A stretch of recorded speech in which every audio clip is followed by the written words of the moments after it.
파리올림픽의 열기가 매우 뜨거운 가운데 어제부터 여자 다이빙 경기가 열리고 있습니다. 이번에 중국의 국가대표 자격으로 참가한 천이원 선수가 한국에 대해 매우 감사하다며 사연을 보내오셨네요.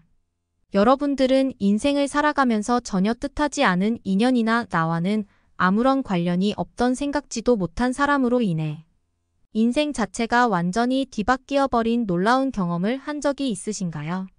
이러한 매우 소중한 인연들은 어느 날 급작스럽게 등장하는 경우가 많아 이따금씩 우리는 많은 시간이 지나고 나서야 이제는 전혀 볼 수 없고 어디 있는지도 모를 과거의 인연을 떠올리며 매우 감사한 마음이 드는 소중한 경험을 하기도 합니다. 오늘 소개해드릴 사연은 자신이 매우 싫어하던 한국인 새엄마를 따라 한국으로 갈 수밖에 없었던 다이빙 선수의 꿈을 가진 중국인 딸의 감동적인 경험담입니다. 그녀는 어릴 때부터 다이빙 선수의 꿈을 가져왔으나 자신이 그토록이나 싫어하던 한국인 새엄마로 인해 한국에 오게 된 후에는 자신의 인생 자체가 놀라울 정도로 변했다고 하는데요. 다이빙 선수의 꿈을 가진 그녀가 한국인 새엄마를 따라 한국에서 겪게 된 경험은 무엇이었을지 지금부터 함께 사연 들어보겠습니다. 감동의 모든 것 애청자 여러분, 영상 시작 전 좋아요와 불우이웃을 위해 끝까지 시청 부탁드립니다. 안녕하세요. 저는 중국의 가난한 도시 중 하나라고 알려진 충칭이라는 도시에서 태어나 어릴 때부터 다이빙 선수라는 꿈을 가지고 살아온 27세 천이원이라고 합니다. 저에게는 아주 특이한 가족 이력이 있는데요.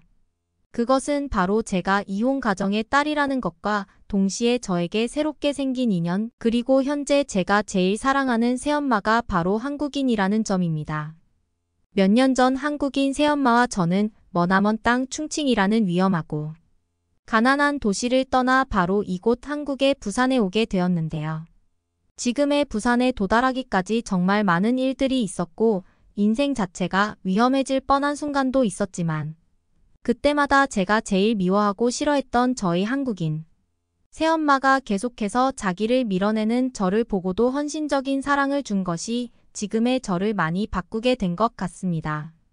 그래서 지금은 저와 직접적인 혈연 관계는 아니지만 새엄마가 마치 저의 진짜 엄마처럼 느껴지고 있고 그녀가 희생해준 헌신적인 사랑이 이따금씩 떠올라 밤에 가끔 누워있는 새 엄마를 보며 눈물을 흘리기도 하는데요. 저는 어렸을 때 충칭이라는 도시에서 태어났는데 태어나고의 기억이 있는 순간부터 저희 친엄마는 그 어디에도 보이지 않는 속된 말로 눈을 뜨자마자 아빠밖에 없는 이혼 가정이었어요. 어려서 아무것도 모르고 나와 비슷한 환경을 가진 동네 친구들과 함께 자랐을 때에는 이러한 사실에 전혀 개의치 않았는데 점점 시간이 지나 인간관계라는 것에 눈을 뜨고 가족이라는 것의 의미를 알게 될수록 저희 가정 환경이 많이 원망되었던 것은 사실입니다. 그리고 더욱 제가 힘들었던 것은 제가 바로 어렸을 때부터 다이빙을 너무 좋아하는 것은 물론 물을 너무나 좋아해서 자연스럽게 꿈이 운동선수인 다이빙 선수로 목표를 가지고 있었다는 것이에요. 많은 사람들이 운동선수로서 꿈을 가지고 살아가는 것에 돈이 많이 드는 것이라고 생각하지만 어째서인지 다이빙 선수의 꿈을 밝혔을 때는 왜인지 모르게 그 정도면은 별로 들어가는 비용 없이 저의 노력만 있다면 꿈을 이룰 수 있겠다는 말을 많이 듣고는 했습니다. 하지만 중국의 도시 중 제일 가난한 도시로 손꼽히기도 하고 치안에 있어서도 매우 위험한 도시로 알려진 충칭이라는 도시에서 태어난 저에게는 근처 다른 도시에 있는 자그마한 다이빙장의 입장, 비용을 내는 것만 해도 손이 덜덜 떨리고 아빠에게 매우 미안할 정도였는데요. 솔직히 말하자면 제가 다이빙 선수라는 꿈을 가지게 된 것 자체가 하나밖에 없는 저희 아빠에게 자칫 잘못하면 큰 짐을 짊어지게 하는 것은 아닌가. 내가 다른 평범한 꿈을 가진 채 노력해 볼 수도 있지 않은가 하는 매우 슬픈 생각도 해본 것이 사실이에요. 하지만 사람이 어떻게 자신의 꿈을 그렇게 쉽게 포기할 수 있겠어요. 특히나 제가 가난한 도시에서 태어난 사람이라는 것을 인지한 뒤에는 알 수 없는 열등감마저 생겨서 저는 점점 커갈수록 저의 인생을 원망하기도 하고 바뀌지 않는 현실에 저희 아빠에게 해서는 안 될 모진 말도 많이 한 기억이 있어 지금도 아빠에게는 말로 표현이 안 될 정도로 너무나 미안해요. 매일매일 저와 똑같은 다이빙장에서 다이빙 선수라는 목표나 취미를 가진 채 다이빙 연습을 하던 친구들은 제가 전혀 살 수 없었던 다이빙 용품부터 해서 그곳에 입장하는 비용이 그들에게는 너무나 가벼운 돈이었는지 저는 일주일에 한 번만 가게 돼도 너무나 기뻐서 눈물이 날 정도였는데 그 친구들은 그 다이빙장에 매일 연습을 하러 오면서도 그것이 자신들의 삶에 있어서 너무나 당연한 듯한 행복해하는 모습을 많이 보았던 기억이 있습니다. 지금 기억을 떠올려 보아도 저는 다이빙 연습을 하기 위해 근처 도시에 있는 다이빙장에 가기 위해서는 아빠에게 돈을 달라는 말을 할 수밖에 없었고 그때마다 아빠는 다소 난감한 표정을 지으셨지만 이내 자신의 바지 주머니나 오래된 코트의 주머니를 뒤적거리면서까지 다이빙장 입장료를 주셨던 기억이 떠오르네요. 하지만 제가 아르바이트를 하게 될 수 있는 순간부터는 더 이상 아빠한테 다이빙장에 가기 위한 용돈을 주실 수 있는지 물어보지 않아도 되어서 정말 너무나 기뻤습니다. 그렇게 제가 어느 정도의 아르바이트를 하며 작은 경제활동이라도 할 수 있게 된 순간부터는 조그마한 카센터에서 직원으로 일하시는 아빠와 함께 매일매일 큰 돈은 아니지만 이따금씩 맛있는 것도 사 먹으며 행복한 감정을 느껴보기도 하고 아빠와 집에서 커피를 마시며 다소 게으른 듯한 여유감마저 느끼며 그렇게 저와 아빠의 삶은 점점 안정되어 갔는데요. 그런데 이러한 안정된 저의 인생은 바로 어느 날 아무런 예고도 없이 매우 혼란스러운 상황에 빠지게 되었고 그것이 아빠로 인해 발생된 일이라 저는 더욱 난감한 상황에 처하고 말았습니다. 그날은 여느 때와 다름없는 너무나 평범한 나날 중 하루였고 저는 딱히 별다른 다이빙 일정과 학교 수업, 심지어는 아르바이트도 있지 않아서 집에서 캐캐 묵은 먼지들을 조금씩 청소하며 저녁에 들어올 아빠를 위해 무슨 요리를 만들면 좋을지 여유로운 시간을 보내며 늦은 주말을 보내고 있었습니다. 그런데 갑자기 저희 핸드폰에 아빠의 전화가 오게 되었고 저는 아빠가 빨리 오시려고 전화를 걸으셨나 보다 하면서 전화를 받았는데 아빠는 매우 충격적인 말을 했어요. 자기가 일하고 있는 카센터에 꼭 소개해주고 싶은 사람이 있다면서 저보고 천천히 준비를 마치고 언제쯤 나올 수 있는지 물어보더라고요. 하지만 저는 그때까지만 해도 그때 소개해주고 싶은 사람이 저희 새엄마인 줄은 상상도 못하면서 그저 단순한 아빠의 동네 친구거나 나도 모르던 친척 중 한 사람일까 하는 들뜬 마음을 가지고 아빠가 일하고 있는 카센터에 두근거리는 심정으로 달려가기 시작했습니다. 그런데 카센터에 도착한 순간 저는 아빠와 함께 서 있는 한국인 여자의 모습을 보게 되었고 심지어 아빠와 그 여자가 손을 잡고 있는 것을 보고 저도 모르게 순간적으로 이 사람이 나의 새엄마구나 하는 본능적인 생각이 번뜩 스쳐 지나가더라고요. 그리고 아니나 다를까 아빠는 저희 두 손을 꼭 잡으시고는 자신의 옆에 있는 사람이 유나 씨라는 이름을 가진 한국인 국적의 사람이라고 소개해 주셨고 이제부터 저희 새엄마가 될 사람이라는 말과 함께 저에게 아무런 예고도 없이 너무나 급작스럽게 말해서 미안하다며 흐느끼기 시작했습니다. 저는 이제서야 아빠와 평범하게 살 수 있다는 것에 너무나 감사한 나날을 보내고 있었는데 뜻하지 않게 그리고 매우 급작스럽게 다가온 한국인 새엄마에게 거부감이 생길 수밖에 없었고 그때부터 저는 새엄마를 계속해서 밀어내고 미워했어요. 새엄마는 한국에서 태어난 한국 사람이었는데 출장 때문에 충칭 근처의 도시를 왔다가 매우 우연치 않게도 회사에서 받았다는 렌터카가 고장나서 수리를 하는 와중에 저희 아빠가 일하고 있던 카센터에서 아빠를 만났다고 말해주었습니다. 지금에서야 서로 완전히 다른 나라의 사람들이 이러한 사소하고도 소중한 인연으로 이어지게 된 것에 너무나 감사하고 있지만 그때 저는 왜인지 몰라도 이러한 모든 말들이 거짓말이라고 생각했고 한국인 새엄마가 아빠의 약점을 잡고 있는 것이 아닐까 생각한 적도 있네요. 그렇게 새엄마는 한 달에 한 번씩 저희가 살고 있는 곳으로 비행기를 타고 왔고 약 3개월 정도가 흘렀을 때에는 저희 집에서 오랜 시간을 같이 지내다가 다시 한국으로 돌아가는 다소 고단하고도 힘든 비행 생활을 반복했습니다. 하지만 역시나 저는 이런 새엄마의 피곤함을 전혀 알지 못한 채 자꾸만 저에게 다가오는 한국인 새엄마를 밀어냈고, 그럴 때마다 새엄마는 안 보이는 곳에서 눈물을 흘리시기도 하며 제가 다이빙에 관심이 있다는 것을 알고는 저한테 각종 다이빙 용품들을 선물로 주면서 저와 친해지려는 노력들을 많이 하셨어요. 그렇게 시간이 지날수록 저는 점점 새엄마에게 물들어가기 시작했고, 한국에서 태어나고 자란 새엄마는 제가 본 그 어떤 사람들보다 시간을 효율적으로 사용하고 저희 인생에 있어서 많은 도움을 주셨습니다. 다이빙 선수라는 꿈을 이루기 위해서 제가 어떤 공부를 해야 되고 어떤 자격증을 따야 되는지, 그리고 같은 돈을 지불하지만 제가 다니고 있는 다이빙장보다 더욱 시설이 좋고 훌륭한 다이빙 선생님이 있는 곳으로 다이빙장을 바꿔주시는 등 그렇게 한국 국적을 가진 새엄마는 저에게 많은 애를 쓰셨죠. 처음에는 그렇게나 싫었던 사람인데 저희 아빠한테도 너무나 소중한 사랑을 계속해서 주시고 저한테까지 계속해서 헌신적인 애정을 주시는 걸 보면서 저는 어느 날부터인가 마음을 굳게 먹고는 나도 새엄마가 지금껏 나한테 그래왔던 것처럼 감동적인 사랑을 계속해서 줄 수 있게 노력해야지라며 제 마음 깊은 곳에서는 새엄마를 완전히 엄마로 받아들이고 소중한 사람이라고 생각하기 시작했습니다. 그렇게 저와 아빠 그리고 더 이상 새엄마가 아닌 저희 소중한 엄마는 각자의 위치에서 열심히 노력하며 각자 다른 나라에서 살아온 시간들을 하나하나 맞춰가기 시작했고 서로가 태어나고 자란 언어들을 공부하면서 행복한 시간을 보내고 있었어요. 하지만 저의 인생에 있어서 영원한 행복은 어떤 것이었을까요? 어느 날부터인가 저의 제일 소중한 가족인 아빠가 몸에 이곳저곳이 아프기 시작했습니다. 수십 년을 카센터에서 일만 해온 아빠는 기관지와 각종 관절 부위들이 많이 아프시기 시작했고 점점 시간이 지날수록 병원의 치료와 새엄마와 저의 보살핌으로는 전혀 증상이 나아지지 않는 다소 심각한 상황으로까지 가게 되었어요.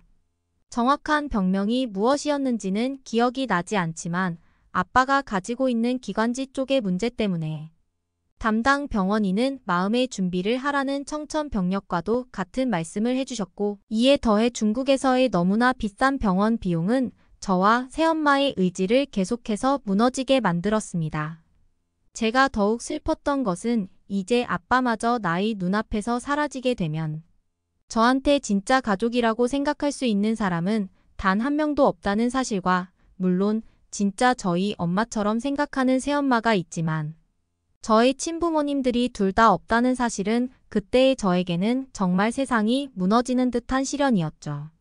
그렇게 저희 아빠는 어느샌가 저와 새엄마의 곁을 훌쩍 떠나버리게 되었고 얼마 지나지 않아 새엄마는 저에게 자기와 함께 한국으로 가서 살자며 그곳에는 우리를 도와줄 수 있는 많은 사람들이 있기 때문에 용기를 내보자고 말했습니다.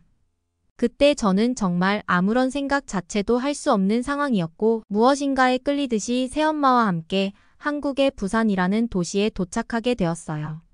하지만 제가 처음 가본 한국이라는 나라는 제가 살면서 겪어온 타인에 의한 따뜻함이라는 것을 새롭게 깨우쳐준 나라였고 그곳에서 만난 새엄마의 지인들은 저와는 아무런 인연이 없으셨음에도 저를 볼 때마다 힘을 내라면서 이것저것 챙겨주셨고 제가 어느 정도 한국말을 공부해 놓은 상태였기 때문에 새엄마의 아는 사람들과 감정을 나누고 소통하는 것에 전혀 문제가 없었습니다. 이따금씩 제가 혼자 집에 있는 날이거나 저희 새엄마가 일이 바빠서 늦게 들어오시는 날은 근처의 엄마, 친구분들이 항상 찾아오셔서 저에게 맛있는 밥을 차려주셨고 제가 커피를 좋아한다는 사실을 아시고는 커피를 내려 먹을 수 있는 각종 도구들을 가져오셔서 저에게 밥과 과일 그리고 커피까지 전부 다 손수 차려주시는 도움을 매일 주셨어요. 또 제가 다이빙 선수라는 꿈을 가지고 있다는 것을 아시고는 국가대표로서는 꿈을 이루기 많이 힘들겠지만 꿈을 포기하지 말라는 조언을 해주신 분도 저희 새엄마가 아는 지인분들이셨습니다. 그렇게 저는 아무것도 하기 싫었던 절망적인 상황 속에서 저의 의지와는 상관없이 한국에서 만난 소중한 새엄마의 지인분들 그리고 새엄마의 도움으로 인해 외국인 다이빙 강사라는 새로운 꿈을 가진 채 한 발 한 발 세상 밖으로 발을 내딛기 시작했죠. 그래서 그런 것일까요? 어째서인지 지금까지 절망적이라고 생각했던 인생의 고비는 씻은 듯 찾아볼 수 없을 만큼 다이빙 국가대표라는 꿈은 매우 순조롭게 진행되었고 저는 정말 빠른 시간에 다소 규모가 큰 부산의 한 다이빙 경기장에서 다이빙 연습을 하게 되었습니다. 여담이지만 처음 중국과 한국의 다이빙 시설이 너무나 달라서 충격을 받은 기억 또한 있네요. 제가 살던 곳 중국의 낙후된 다이빙 시설과는 비교도 되지 않을 만큼 한국의 모든 다이빙장들은 쾌적한 환경 그리고 정말 철저할 정도의 수질 관리를 하고 있었고 이것 또한 저는 굉장히 마음에 들었습니다. 다이빙 선수로 연습하는 것에 있어서 언어의 문제도 너무나 큰 고비였는데 다행스럽게도 새엄마의 친구분들이 항상 저에게 찾아오셔서 큼지막한 한글 단어들이 적힌 책을 펴주시고는 하나하나 세심하게 가르쳐 주셔서 저는 한국어를 정말 기초부터 다시금 다질 수 있는 기회가 되었고 지금은 한국의 TV 프로그램에 나오는 외국인 연예인들처럼 능수능란한 한국어를 구사해 강습에는 전혀 문제가 없는 상태가 되었네요. 그리고 어느 날은 제가 다이빙 연습에 너무나 피곤해 지친 나머지 소파에서 잠깐 졸았다가 눈을 떴는데 새엄마가 제가 잠든 사이에 저희 선수용 다이빙복들을 손수 세탁해서 건조대에 걸어놓았던 것을 보고 갑자기 눈물이 흘러버린 기억도 있을 정도로 이제는 저희 소중한 엄마가 되어버린 그때의 새엄마는 저 때문에 참 많이도 고생을 하셨습니다. 이제부터라도 새엄마한테 아낌없는 사랑과 어렸을 때 저에게 해주셨던 헌신만큼 저도 엄마에게 모든 것을 행복하게 돌려주기 위해 하루하루 열심히 엄마에게 사랑을 드리고 있습니다.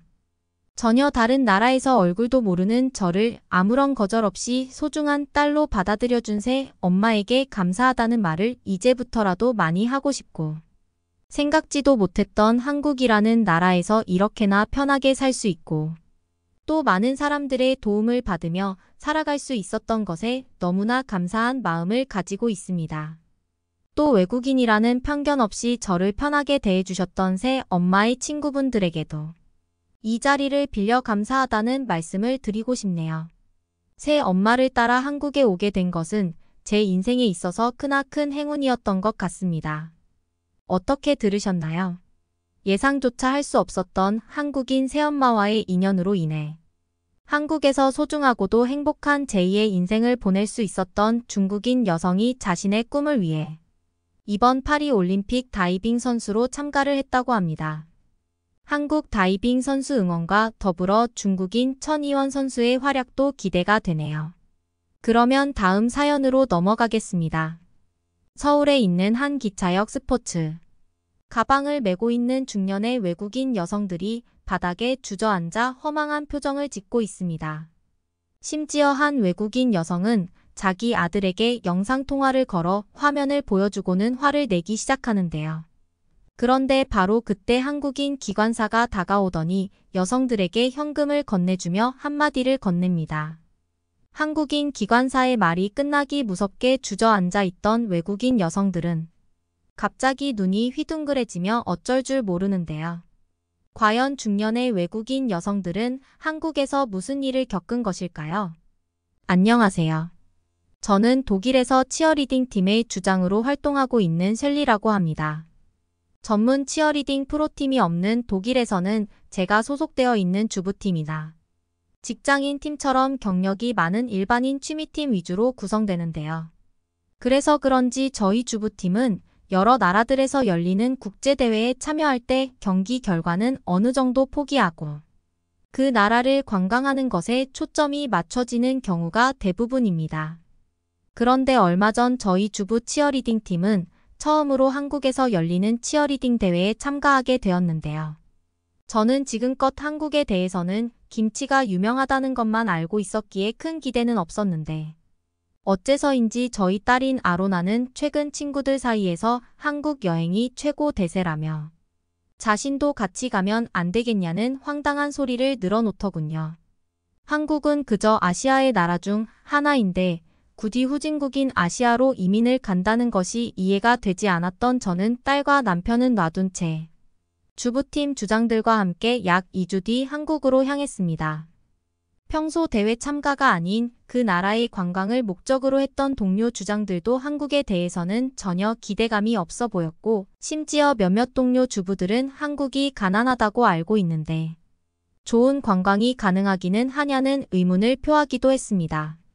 그런데 이러한 저희 주부팀의 선입견은 한국의 인천공항에 도착하자마자 아예 사라지고 말았는데요. 처음 한국에 도착하고 엄청난 충격을 받았던 것은 바로 공항 내부에 있던 마트였습니다. 주부로 대부분 시간을 보내던 저는 공항에 마트가 있다는 사실 자체마저 믿어지지 않았지만, 실제로 인천공항 내부의 마트는 상당히 규모도 크고 물품들도 많아서 독일의 일반적인 대형 마트들보다 훨씬 쇼핑하기가 편했는데요. 다른 주부 동료들도 어떻게 공항에 마트가 있을 수 있냐면서 기업을 했고, 심지어 몇몇 동료들은 그럼 한국인들은 공항에서 장을 볼 수 있는 것이냐며 호들갑들 떨기 시작했습니다. 심지어 눈을 의심할 수밖에 없었던 것은 바로 공항 마트의 입구에 자리 잡고 있던 마트 로봇이었는데요.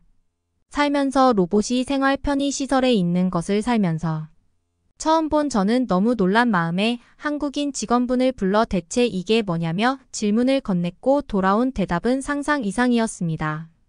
공항 마트를 관리하고 있던 직원분은 최근 새롭게 도입한 외국인 대상 쇼핑 지원 로봇이라면서 원하는 상품을 로봇에 입력하면 해당 물건들이 어디 있는지 구역이 적혀 있는 종이를 출력해준다며 믿을 수 없는 설명을 해주시더군요. 독일에서 장을 볼 때마다 항상 불편했던 것이 물품의 구역이 제대로 정해져 정리되어 있지 않은 것은 물론 그저 물품이 들어오는 대로 막무가내식으로 정리해버려 매번 마트를 방문할 때마다 물품의 자리가 바뀌는 것은 굉장한 스트레스였는데, 한국에서는 이런 일이 발생할 이유가 없었습니다. 또한 더욱 놀라웠던 것은 공항이라는 특수성 때문인지 저와 같은 외국인들이 편리하게 사용할 수 있게 마트 지원 로봇의 화면에는 다양한 언어들로 즉각적인 입력과 번역이 가능했고, 저는 한국이 이렇게 발전한 나라였나라는 생각에 한국 여행을 추천했던 딸 아로나가 떠오르더군요. 저뿐만 아니라 다른 동료들도 평소 독일에서의 장보기에 스트레스를 받아왔던 것인지 한국의 마트 로봇을 보고는 이게 진짜 가능한 기술이었냐며 충격을 받은 반응을 보였고, 저와 동료들의 모습에 마트 직원분은 공항에 로봇 기술을 도입한 것은 이번이 처음이라 아직은 개발 단계라는 더더욱 믿을 수 없는 말을 하셨습니다. 심지어 공항 내부에 있던 마트였지만 그곳은 독일보다 훨씬 규모가 크고 쾌적했고, 제일 좋았던 것은 바로 마트 내부에서 어떠한 노숙자도 만날 수 없었다는 사실인데요. 일반적으로 독일에 있는 대부분의 마트들에서는 마트의 구석 자리에 항상 노숙자들이 자리를 잡고 앉아 카트에 물품을 훔쳐가거나 물건을 고르는 사이 가방을 훔쳐가는 일이 상당히 빈번한데, 한국의 마트에서는 이러한 위험한 노숙자를 전혀 볼 수가 없었습니다. 심지어 마트 내부에는 혹시 모를 비상 상황을 대비하는 긴급 버튼마저 구석구석 설치되어 있었고, 공항 내부에 있던 마트였기는 하지만 아예 기저귀까지 갈 수 있는 편의시설까지 있어서 아이들과 함께 한국을 방문한 여행객들도 굉장히 쓰기 편해 보였는데요. 한국이 아시아의 나라여서 후진국이 아닐까 생각했던 동료들도 이때부터 갑자기 눈이 반짝이기 시작했고, 자신들이 오해를 했던 것 같다며 마트에서마저 이렇게 쾌적하게 장을 볼 수 있는 한국이 너무 부럽다는 찬사를 쏟아냈습니다. 또한 공항에 있던 마트였지만 계산마저 자동으로 할 수 있던 셀프 계산대는 독일에서도 아직 상용화되어 있지 않은 오류가 많은 시스템인데, 한국에서는 아무런 지연과 오류 없이 곧바로 편하게 계산할 수 있더군요. 심지어 저희를 지켜보던 마트 직원분은 미리 예약해놓은 숙소가 있다면 장을 본 물품들을 전부 그곳으로 보내주겠다고 했고, 저는 그 순간 너무 당황스러워서 입이 다물어지지 않았습니다. 실제로 저와 동료들은 한국의 공항 마트가 너무 신기해서 꽤나 많은 물품을 구매하고 말았고, 어떻게 들고 가야 될지가 고민이 되었는데, 한국은 이미 이러한 마트 배달 시스템마저도 공항에서 편리하게 운영되고 있었죠. 직원분이 건네준 휴대폰 화면에 저희가 미리 예약했었던 서울의 호텔 주소를 입력한 저는 휴대폰 번호로 배송 과정까지 상세하게 알려준다는 직원분의 설명에 한국인들의 평범한 삶이 너무나 부럽게 느껴지기 시작했습니다. 공항 마트에서 엄청난 양의 물품을 결제한 뒤 한국이 다른 나라들과는 차원이 다르다는 것을 느낀 저희. 주부팀은 치어리딩 연습은 뒤로 미뤄두고 일단은 서울 도심을 여행해 보기로 했는데요.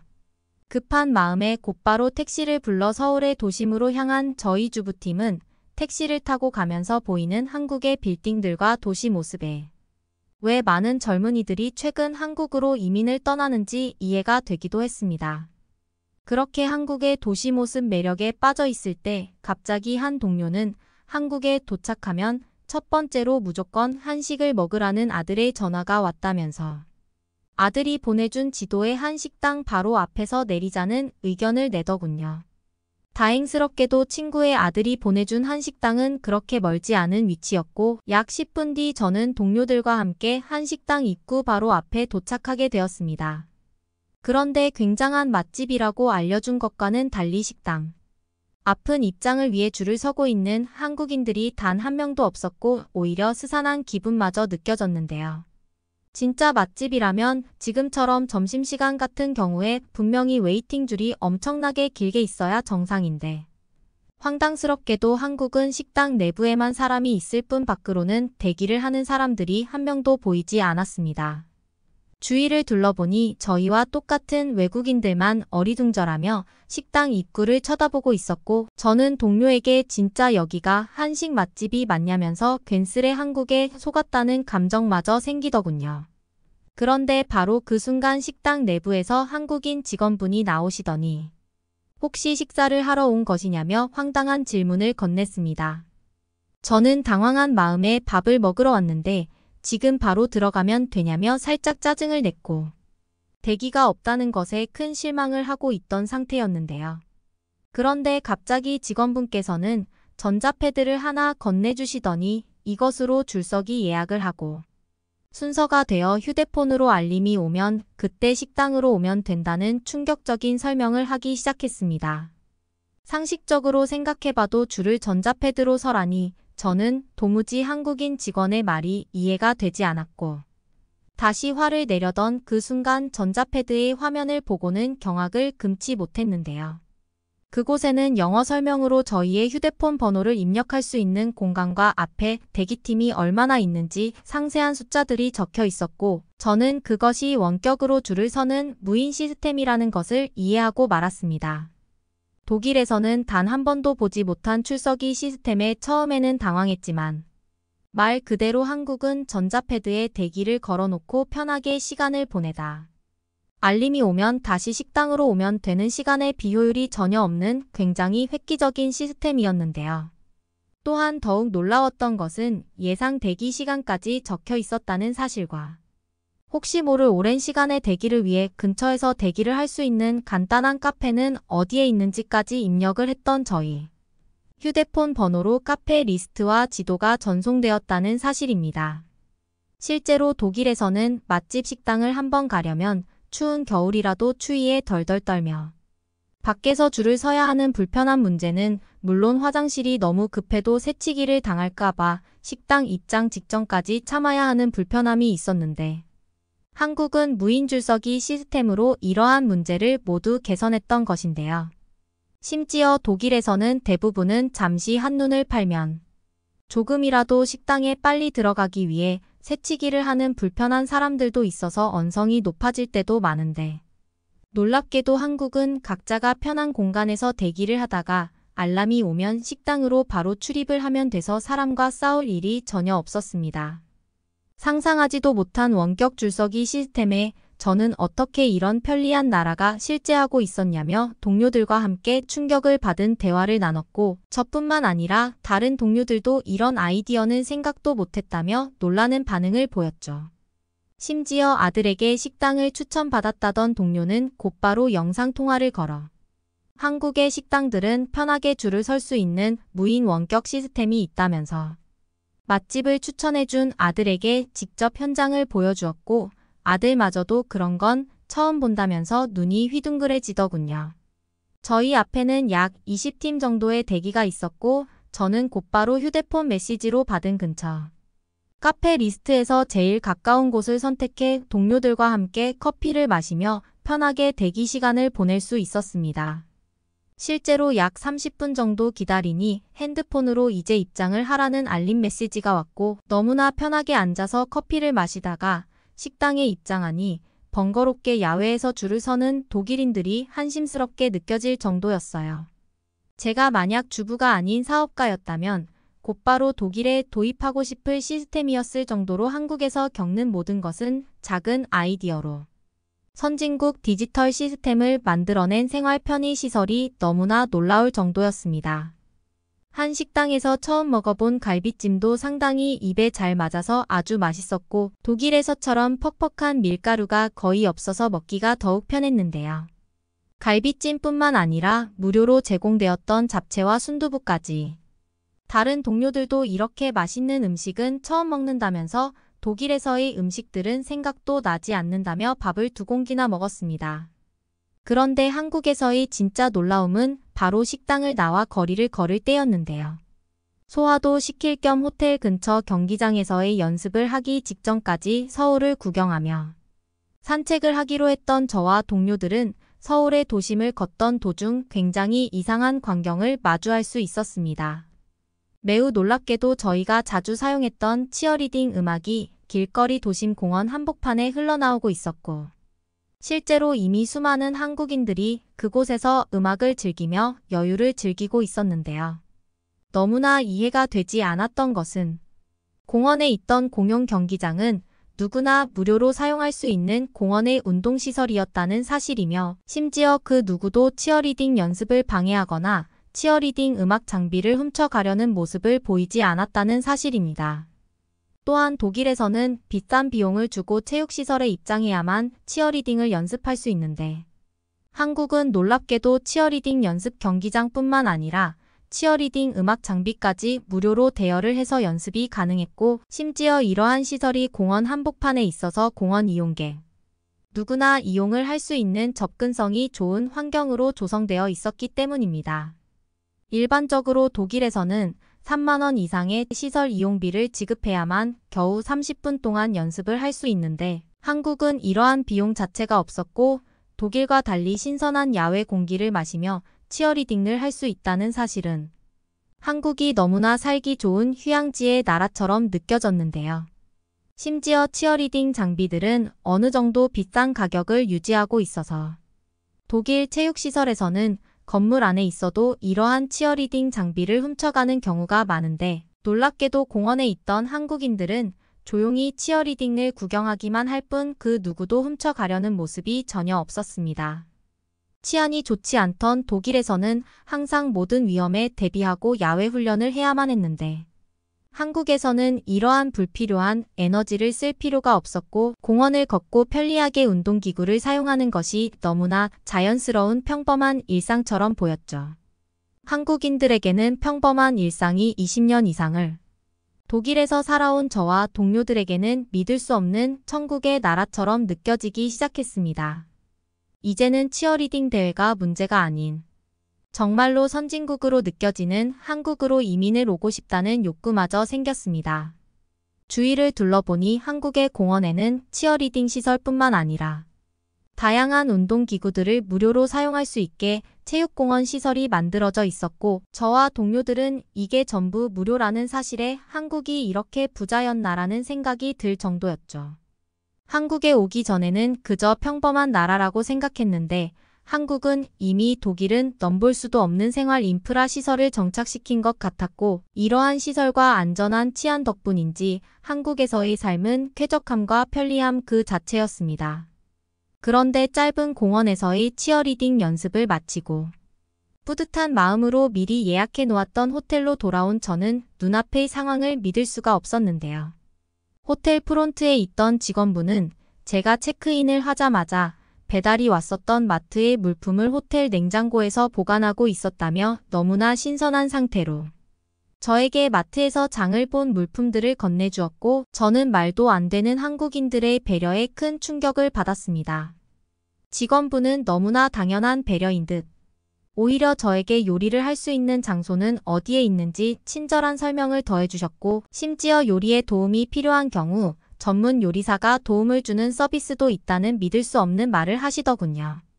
한국이 그저 인프라가 잘 조성되어 있다고만 생각했는데, 한국인들마저도 이러한 높은 시민의식과 배려 정신을 갖추고 있는 모습에 저는 한국이 진짜 살기 좋은 이유가 이러한 한국인들이 있기에 가능했다는 것을 깨달을 수 있었습니다. 이와 반대로 독일에서는 경찰의 도움이라도 한번 받으려고 하면 뒷돈을 달라는 경찰들이 매우 많아서 불편할 때가 한두 번이 아닌데, 이와 반대되는 한국인들의 말도 안 되는 선진 시민의식은 저에게 큰 충격이었죠. 또한 원래 독일의 호텔에서는 저녁 8시가 넘으면 체크인 시스템이 종료되어서 무려 2시간 이상의 시간이 걸려 수기로 체크인 항목을 작성하고 절차 단계를 밟아야만 해서 굉장히 필요했는데, 한국은 그저 무인 키오스크 하나로 모든 체크인 과정의 진행이 가능했고, 저와 동료들은 호텔마저 무인으로 운영되고 있는 한국의 기술력에 혀를 내두를 정도였습니다. 한국인들은 작은 불편함이라도 그것을 개선하기 위해 엄청난 노력을 한 것 같았고, 이러한 시스템들이 모이다 보니 다른 나라들과는 차원이 다른 편리한 인프라 시스템을 구축하게 된 것 같았죠. 그 후 한국에서 약 2주간의 대회 참여와 관광을 즐긴 저희 독일 주부팀은 대회 결과는 비록 3위에 그쳤지만 그보다 소중한 한국이라는 나라를 알게 되었다는 경험을 얻게 되었습니다.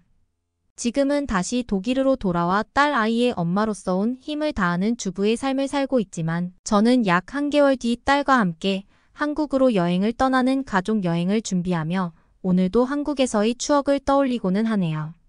그러면 다음 사연으로 넘어가겠습니다. 한국어로 영어를 가르치러 온 미국인 선생님이 있습니다.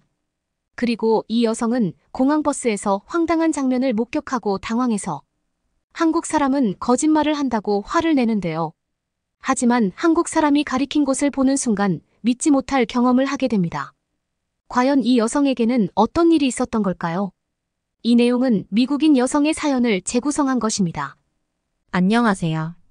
저는 미국 실리콘밸리에 사는 테이트라고 합니다. 저는 어학원에서 영어를 가르치는 일을 하고 있어요. 해외에서 미국으로 어학연수를 오는 사람들의 수업을 맡고 있어요. 저는 어려서부터 누군가를 가르치는 일을 좋아해서 어학원에서 많은 학생들과 함께하는 것이 즐거웠어요. 그런데 전 세계적인 코로나 감염증 이후로 안타깝게도 미국으로 오는 학생 수가 급격히 줄어들었어요. 안 그래도 실리콘밸리는 늘어난 중독자와 그것조차 자유라며 막지 않는 미국의 분위기 때문에 도시는 급격히 엉망이 되어가고 있었어요. 거기에 더해 그 이후로 범죄까지 늘어나서 엄청 유명한 기업의 오너마저 집에서 한낮에 범죄로 죽게 되는 사건이 벌어졌어요. 그 후로 실리콘밸리는 많은 기업들이 손해를 감수하고 탈출하는 사태가 일어나는 중입니다. 미국의 대표적인 IT 기업이 많은 실리콘밸리가 어쩌다가 이렇게까지 되었는지 정말 모르겠습니다.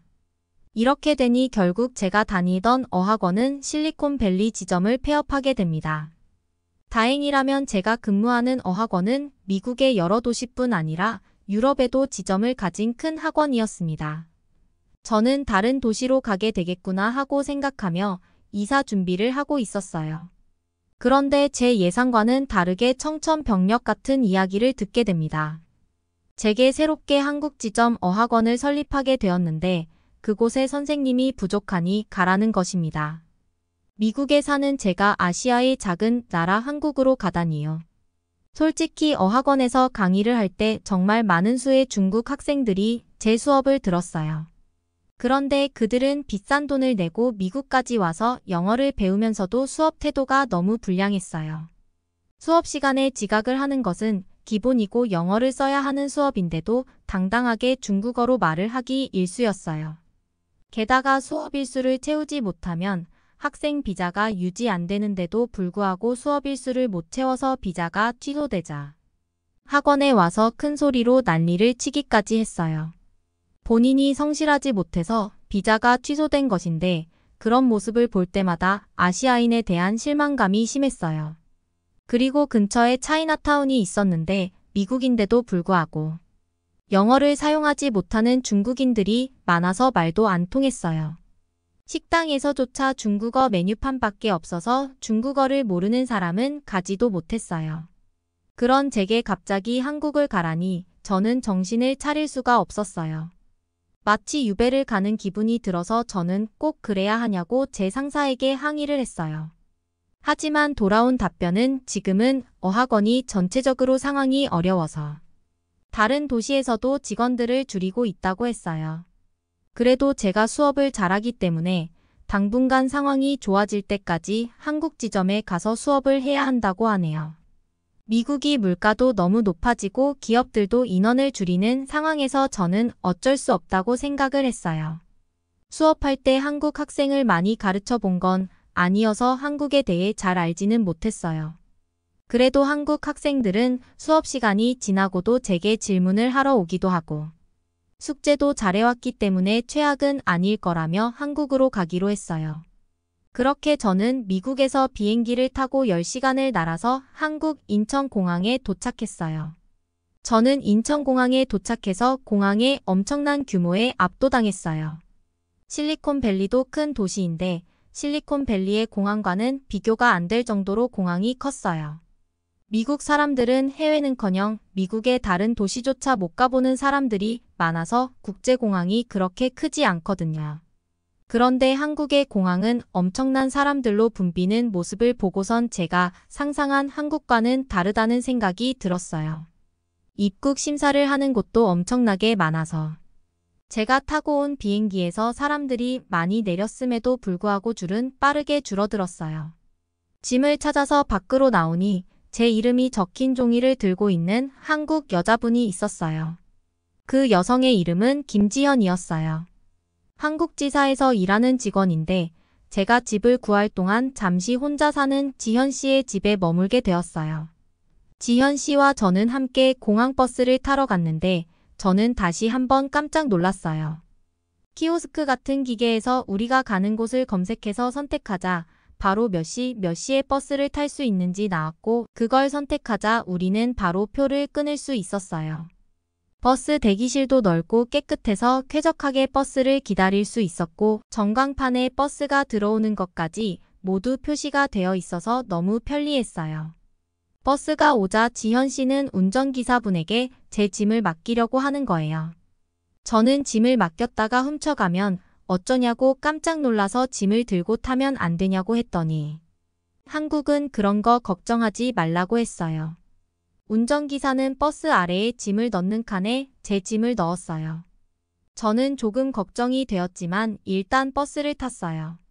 공항버스는 일반 버스랑은 다르게 의자며 내부가 아주 고급스러웠어요.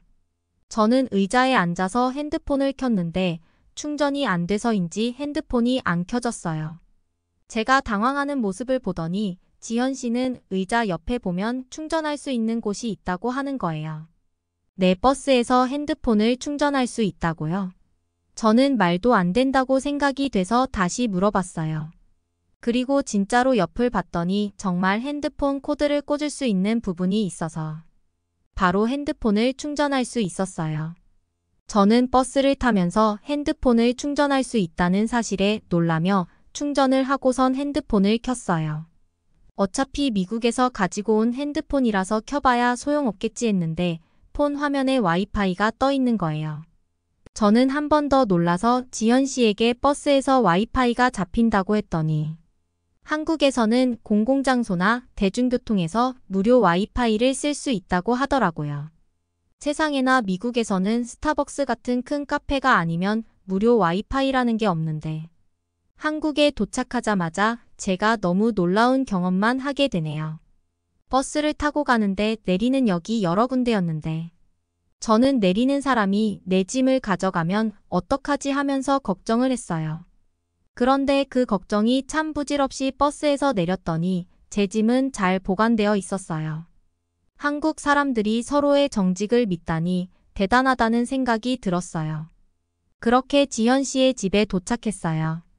저는 지현 씨의 집에 도착하자마자 정말 놀랐어요. 일단 가장 놀란 건 밤인데도 집안이 너무 환했어요. 미국에서는 스탠드 램프를 사용하기 때문에 그렇게 밝지가 않거든요. 램프를 여러 개 켜야 조금 밝은 정도였는데 한국에서는 천장에 형광등이 있어서 전기를 켜자마자 방 안이 전부 환해지는 거예요.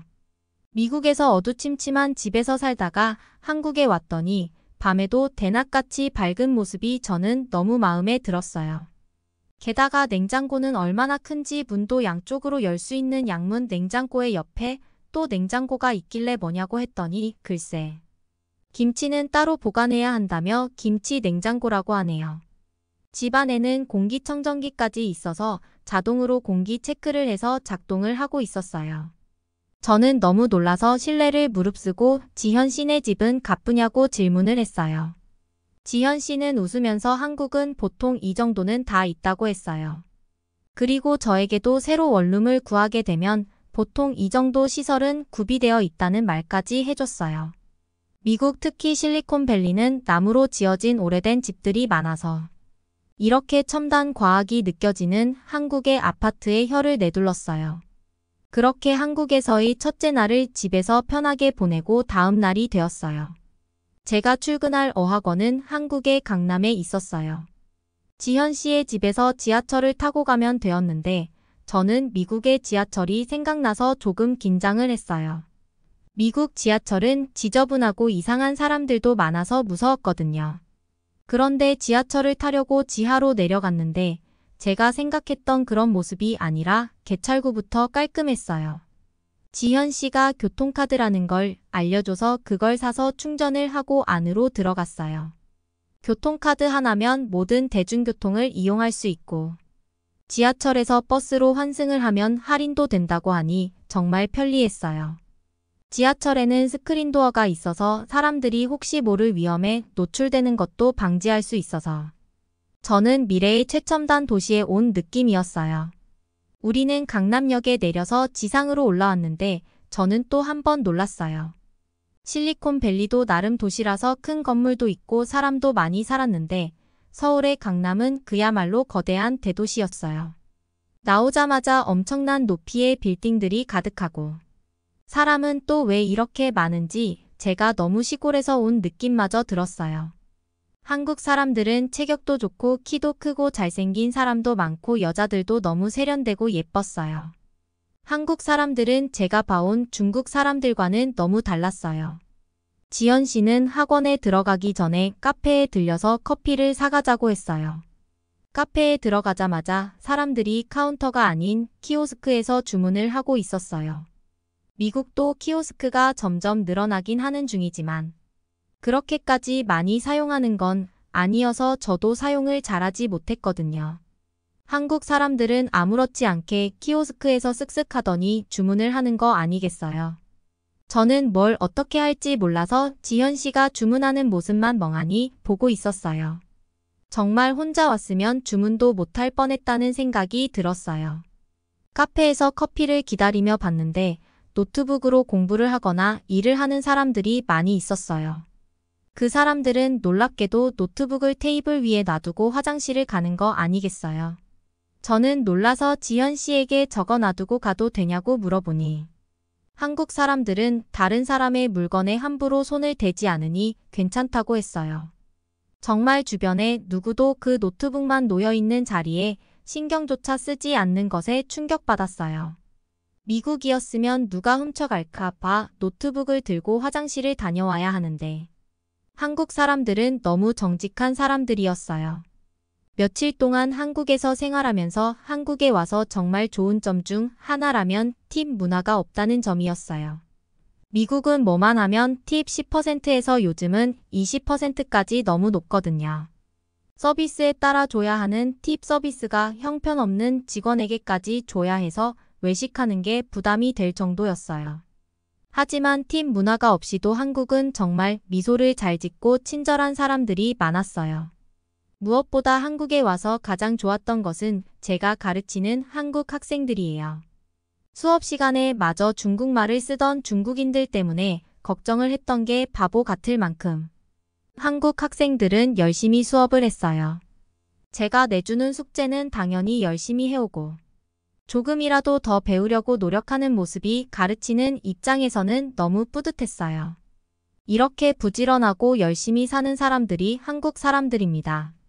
그리고 저한테 열심히 가르쳐줘서 고맙다고 수업 시간만 되면 커피를 사오는 제자들까지 있어서 저는 선생님을 존경해주는 한국 사람들이 너무 좋아졌어요. 왜 이렇게 멋진 나라의 멋진 한국 사람들을 만난 건 제게 너무 행운이네요. 여러분은 어떻게 보셨나요? 응원과 격려의 한마디씩을 댓글로 남겨주시기 바랍니다. 사연자분들께 전달해드리겠습니다. 실제 사연 제보를 받고 있습니다. 채택되신 분께는 작은 선물도 보내드리고 있습니다. 저희의 사연이 여러분의 하루의 작은 힘이 될 수 있었으면 좋겠습니다. 감동적인 사연을 주변 분들과 이야기 나눠보세요. 더욱더 좋은 영상으로 다시 찾아뵙겠습니다.